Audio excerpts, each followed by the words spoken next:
melanjutkan kisah panasnya bunga mekar untuk sobat semua. Selamat menikmati. Salam sejahtera dan bahagia untuk Anda keluarga. Salam budaya.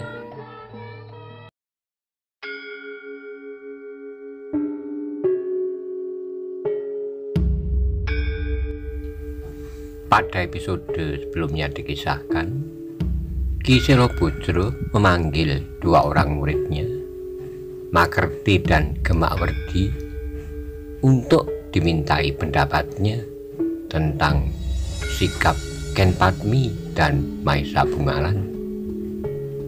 Bagaimana kisah selanjutnya? Simak bersama-sama.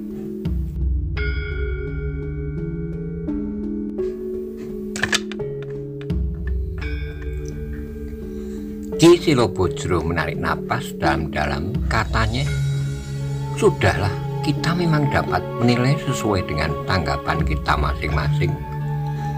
Yang satu dengan lainnya akan berbeda. Tetapi biarlah kita melihat perkembangan sikap Ken Padmi. Ia agaknya tersinggung sekali sehingga hatinya bagaikan patah sama sekali." Makerti menarik napas dalam-dalam. Ia melihat kebenaran sikap Maisa Bungalan. Ki Watu Kendeng memang bukan orang tuanya. Ia pun mengerti bahwa Ki Watu Kendeng ingin sedikit menghibur hatinya yang pahit dengan memberikan usulan yang menurut perhitungan akan sangat menyenangkan hati Maisa Bungalan. Tapi ternyata bahwa ada yang dilupakan. Maisa Bungalan adalah seorang anak yang terikat hubungan keluarga yang erat dengan orang tuanya sendiri. Karena itu yang terjadi justru sebaliknya dari yang diharapkan oleh Ki Watu Kendeng dan Ki Selobodro. Ken Padmi ternyata telah benar-benar tersinggung sehingga hatinya bagaikan patah. Dalam pada itu Ki Selobodro pun kemudian berkata, "Beristirahatlah, kita akan berdoa agar yang terjadi kemudian adalah hal yang baik saja. Satu-satunya harapan kita untuk dapat merubah keadaan adalah memohon kepada Tuhan yang Maha Penyayang, karena kita sendiri tidak melihat jalan apapun juga yang dapat kita tempuh." Makerti dan Gemakwerdi pun kemudian meninggalkan Ki Selobodro yang masih beberapa saat lamanya duduk sendiri menghadapi semangkok minuman hangat. Dipandanginya minuman yang mangkoknya kadang-kadang diguncangkannya dengan jari-jarinya. Di air yang gelisah itu, ia seolah-olah melihat hatinya yang gelisah pula.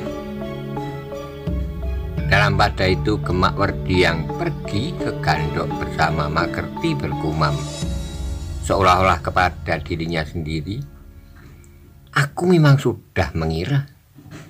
Makerti berpaling kepadanya dengan nada yang datar. Ia bertanya, "Apa yang telah kau duga?" "Maisa Bungalan," jawabnya pendek. "Kenapa dengan Maisa Bungalan?" bertanya Makerti pula. "Ia menganggap kita semuanya tidak lebih dari permainan yang menyenangkan." Makerti mengerutkan keningnya, kemudian ia pun bertanya, "Kenapa kau menganggap demikian?" "Sejak ia melihat aku pertama kali, ia sudah mempermainkan aku dengan sikapnya yang aneh-aneh.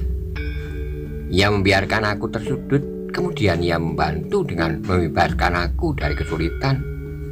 Dengan demikian setiap orang akan menganggap aku orang yang paling buruk, paling malang, dan barangkali perlu dikasihani.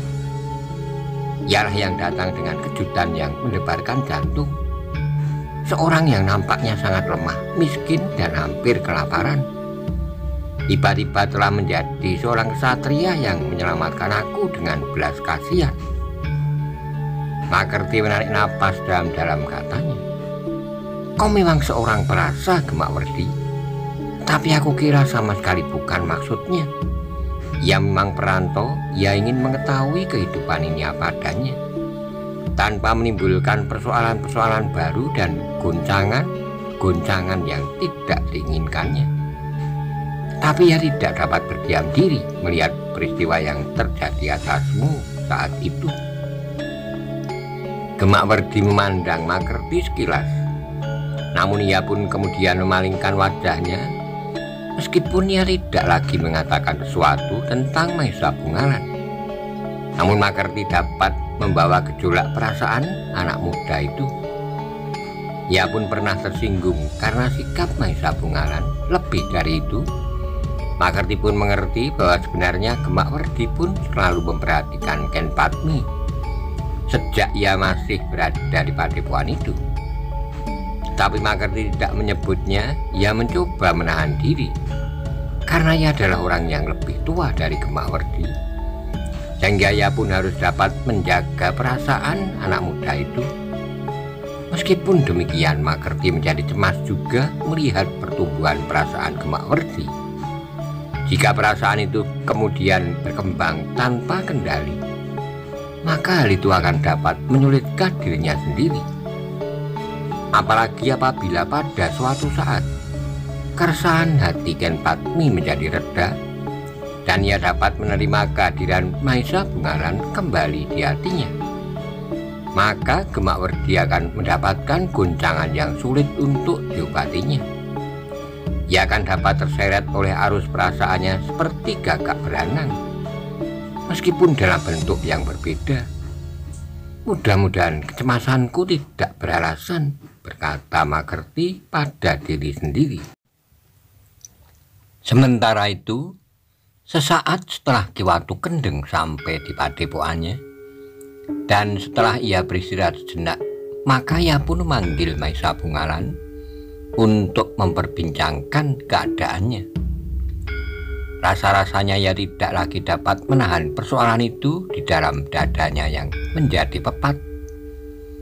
Apapun akibatnya, ia ingin segera menumpahkan sesak jantungnya kepada orang yang berkepentingan. Maesa Bungalan pun menjadi berdebar-debar melihat ketegangan di wajah Ki Watu Kendeng. Dia sudah menduga bahwa hal itu akan dapat menumbuhkan salah paham. Tapi ia tidak dapat berbuat lain kecuali yang telah dikatakannya kepada Ki Watu Kendeng.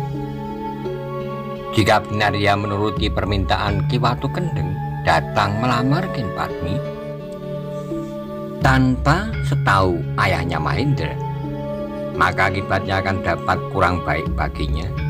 Meskipun mungkin Mahendranya akan mengangguk-angguk sambil berdesah, tetapi akan terbayang betapa orang tua itu kecewa bahwa anaknya tidak lagi minta pertimbangannya untuk menentukan peristiwa yang sangat penting dalam hidupnya. Sejenak Maesa Bungalan duduk termangu-mangu sambil menundukkan wajahnya. Dengan gelisah ia menunggu apakah yang telah terjadi di padepokan Kenanga. Maesa Bungalan, berkata Ki Watu Kendeng kemudian, "Aku sudah sampai di padepokan Kenanga dan bertemu dengan Ki Silobojro." Maesa Bungalan menjadi semakin tunduk. Dengan gelisah ia menunggu apa yang akan dikatakan oleh Ki Watu Kendeng selanjutnya. Ki Watu Kendeng pun terdiam sejenak melihat sikap Maesa Bungalan. Maka Ki Watu Kendeng tidak akan dapat menuduhnya bahwa sengaja berbuat demikian karena maksud yang kurang baik. Dugaannya justru semakin kuat bahwa Maesa Bungalan adalah benar-benar anak muda yang tahu diri dan berbakti kepada orang tuanya. Karena itu Ki Watu Kendeng justru menjadi bimbang apakah yang akan dikatakannya kepada Maesa Bungalan. Tetapi Ki Watu Kendeng pun sadar bahwa ia tidak boleh hanya berdiam diri dan membiarkan Maesa Bungalan berteka-teki. Karena itu maka katanya kemudian, "Anjir Maesa Bungalan, aku sudah menemui Ki Silobojro. Aku mengatakan apa yang kau pesankan dengan hati-hati." Maesa Bungalan mengangkat wajahnya sejenak, namun kemudian ia menunduk kembali. Dalam pada itu Ki Watu Kendeng mengatakan apa yang telah disampaikannya kepada Ki Silobojro. Dengan hati-hati ia menceritakan akibat dari keterangannya, bahkan ia tidak dapat menyembunyikan kenyataan tentang Ken Padmi. Menurut Ki Watu Kendeng, hal itu memang lebih baik diketahui sama sekali oleh Maesa Bungaran, agar ia dapat mempersiapkan diri menghadapi masa datangnya. Jika ia tidak mengetahuinya dan pada suatu saat ia akan terbentur pada kenyataan yang demikian, maka hatinya tentu akan menjadi lebih sakit lagi, apalagi apabila ia sudah datang bersama orang tuanya. Maesa Bungaran mendengarkan keterangan Ki Watu Kendeng dengan hati yang berdebar-debar. Meskipun ia sudah menyangka, namun sikap Ken Padmi telah membuat hatinya menjadi pedih. Betapapun juga, jika benar hati gadis itu menjadi patah arang, ia tentu akan merasa kehilangan jika ia tidak dapat datang ke Padepokan Kenanga, bukannya karena ia bermaksud buruk, apalagi sekedar mempermainkan perasaan gadis itu dengan sikap pura-pura, atau sekedar mengisi kekosongan hati. Tapi Maesa Bungaran harus menerima akibat itu. Ia sadar bahwa ia memang harus tetap pada sikapnya, menunda lamaran itu sampai saatnya, sampai ayahnya sendiri akan melakukannya.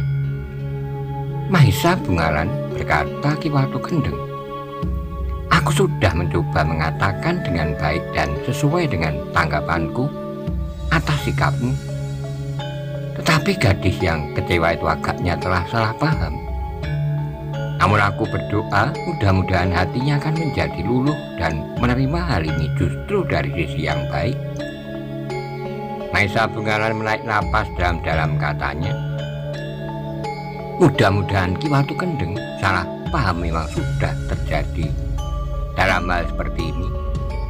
Aku menyesal apabila mereka tetap menganggap bahwa aku telah mempermainkan perasaan mereka, terutama Ken Padmi sendiri."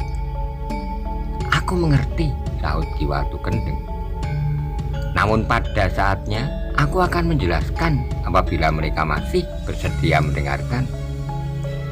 Hal itu agaknya memang perlu kau lakukan, Maesa Bungaran. Tapi jangan sekarang. Hati mereka masih panas, mungkin justru akan memperdalam kesalahan pahaman ini. Ya Ki Watu Kendeng, aku akan datang pada saat yang aku anggap baik. Tapi aku tidak tahu kapan hal itu akan aku lakukan. Kau memang harus sabar, Ngger. Kau harus menunggu sampai badai ini menjadi reda. Tapi kelak kau pun harus membuktikan bahwa kau tidak sekedar mengembuskan angin yang akan lenyap tanpa bekas." Maesa Bungaran mengangguk dalam-dalam, katanya, "Aku akan membuktikan, Ki Watu Kendeng." Ki Watu Kendeng mengangguk-angguk. Meskipun ia masih tetap digelisahkan oleh hubungan yang rasa-rasanya menjadi agak renggang dengan Padepokan Kenanga, namun ia masih mempunyai harapan bahwa segala sesuatunya akan dapat diperbaiki. "Aku percaya," berkata Ki Watu Kendeng kemudian, "bahwa semuanya masih belum terlambat. Waktu akan mendinginkan hati gadis itu. Jika tidak ada pihak yang ikut campur, maka segalanya akan menjadi baik lagi." Maesa Bungaran hanya dapat menaik napas dalam-dalam, tapi ia tidak menjawab. Sejenak keduanya hanya berdiam diri. Dengan penuh pengertian, Ki Watu Kendeng memandangi anak muda yang penunduk itu. Betapa hatinya menjadi pedih menghadapi kenyataan yang pahit. Ia tidak dapat menempuh jalan sesuai dengan sekedar menyenangkan diri sendiri. Baru sejenak kemudian Ki Watu Kendeng berkata, "Tabahkan hatimu, Maesa Bungaran. Kau bukan seorang gadis seperti Ken Padmi, karena itu hatimu tentu tidak akan sehalus perasaan Ken Padmi yang mudah tersentuh." Maesa Bungaran mengangguk sambil berkata, "Aku akan mencoba mengerti apa yang telah terjadi, Ki Watu Kendeng. Sekarang beristirahatlah. Aku harap bahwa kau tetap kerasan di sini." Maesa Bungaran mengangguk kecil, namun mulai timbul pertanyaan dalam hatinya. Sampai kapan aku harus berada di sini? Tetapi pertanyaan itu masih disimpannya dalam hatinya, meskipun ia sadar bahwa pada suatu saat pertanyaan itu tentu akan terlontar, karena ia masih mengemban kewajiban yang dibebankan oleh dirinya sendiri menjelang tugas yang lain yang akan diembannya pada suatu saat. Sejenak kemudian maka Maesa Bungaran pun meninggalkan Ki Watu Kendeng yang kemudian duduk sendiri. Betapapun juga peristiwa itu tidak dapat begitu saja lewat dari perasaannya. Untuk waktu yang lama Maesa Bungaran tentu akan masih dibayangi oleh peristiwa itu. Bahkan ia sudah bertekad untuk memulihkan hubungannya dengan gadis Padepokan Kenanga itu. Ketika 1-2 hari lewat, rasa-rasanya kegelisahan Maesa Bungaran menjadi semakin mencekam jantungnya. Meskipun demikian, ia masih tetap berusaha untuk menahan diri. Ia masih berusaha untuk tetap tinggal di Padepokan Watu Kendeng. Betapapun keadaannya, di malam hari matanya bagaikan tidak dapat terpejam. Di siang hari rasa-rasanya ia selalu diburu oleh ketegangan dan kegelisahan. Karena itu maka Maesa Bungaran kemudian mencoba menenggelamkan diri dalam kerja di padepokan itu. Dengan sungguh-sungguh ia belajar berbagai macam pekerjaan anyaman, dari anyaman belarak kelapa sampai ke anyaman bambu yang diserut halus, dari membuat icir untuk menangkap ikan sampai pada membuat tenong tempat makanan dan cedring tempat nasi. Sementara itu di Padepokan Kenanga, Ken Padmi tidak dapat menyembunyikan luka di hatinya. Di pagi hari ketika ia bangun dari tidur, nampak matanya yang kemerah-merahan bagaikan membengkak. Senyumnya sama sekali telah lenyap dari bibirnya, dan sebagian waktunya telah dihabiskannya di dalam biliknya saja. Namun di sore hari, ketika senja mulai membayang, ia telah hilang di balik pintu sanggar yang diselaraknya dari dalam. Ia seolah-olah tidak memberi kesempatan lagi kepada murid-murid Ki Silobodro di sore hari, karena Ken Padmi melepaskan luka di hatinya dengan mesu diri dan berlatih olah kanuragan. Ki Silobodro menjadi sangat cemas melihat keadaan anaknya. Ia sadar bahwa anaknya menjadi kecewa, tapi ia cemas bahwa hatinya telah dibakar oleh dendam, sehingga olah kanuragan akan menjadi cara yang tidak terpuji untuk melepaskan sakit hatinya. Tapi untuk beberapa saat Ki Silobodro membiarkan anak gadisnya berlaku demikian. Bahkan ia pun berpesan kepada murid-muridnya yang lain agar mereka tidak mengganggunya dan mencari tempat lain untuk berlatih.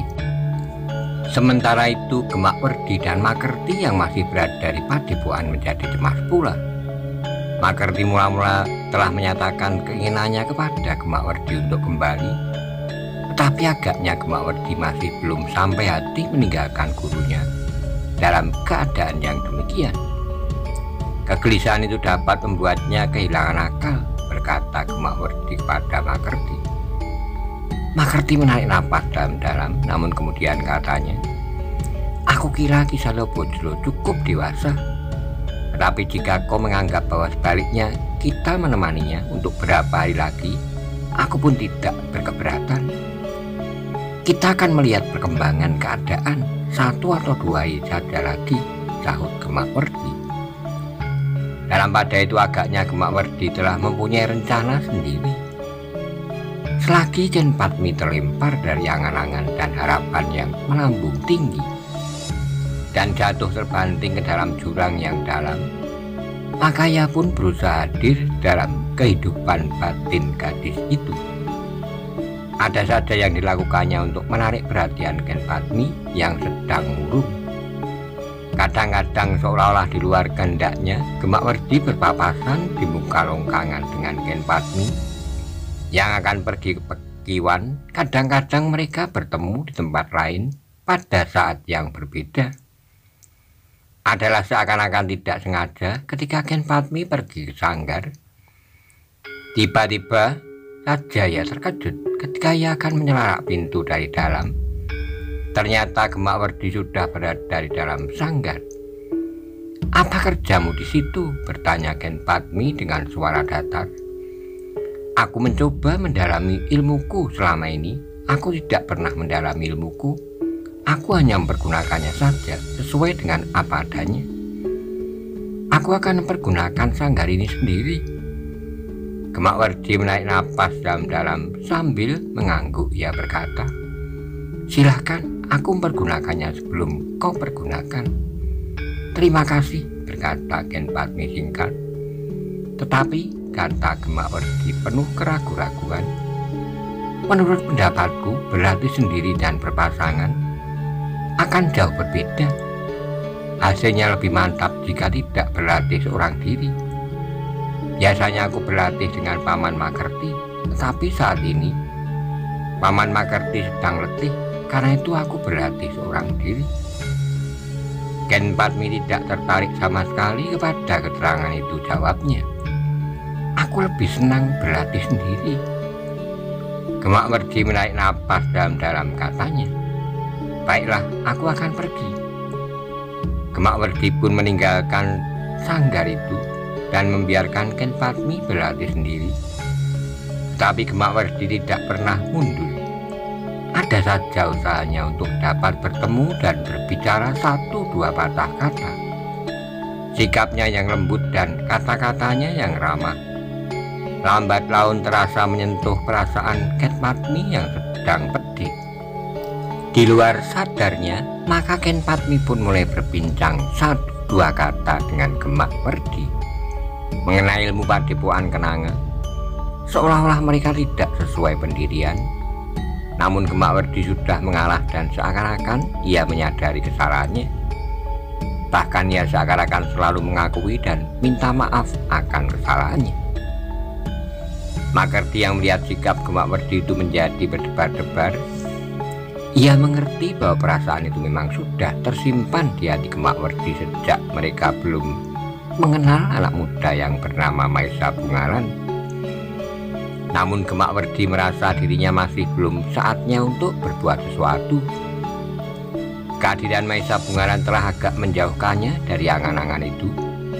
Namun angan-angan itu kini rasa-rasanya telah tumbuh kembali di hatinya. Meskipun pembicaraan yang 1-2 kali dilakukan oleh Gemak Werdi dan Ken Padmi selalu berkisar pada ilmu yang sedang mereka pelajari, namun kesempatan yang demikian itu telah membesarkan hati Gemak Werdi.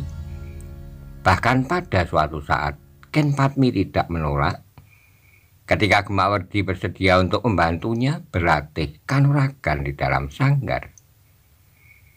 Makerti yang melihat perkembangan itu menjadi semakin gelisah, tetapi ia tidak dapat berbuat apa-apa. Sekali ia pernah mencoba untuk memberikan nasihat kepada Gemak Werdi agar ia tidak kehilangan akal. Namun Gemak Werdi sambil tersenyum menjawab, "Aku tidak berbuat apa-apa, Paman. Ia adalah murid terbaik di Padepokan ini. Bukankah dengan demikian aku dapat ikut meningkat?"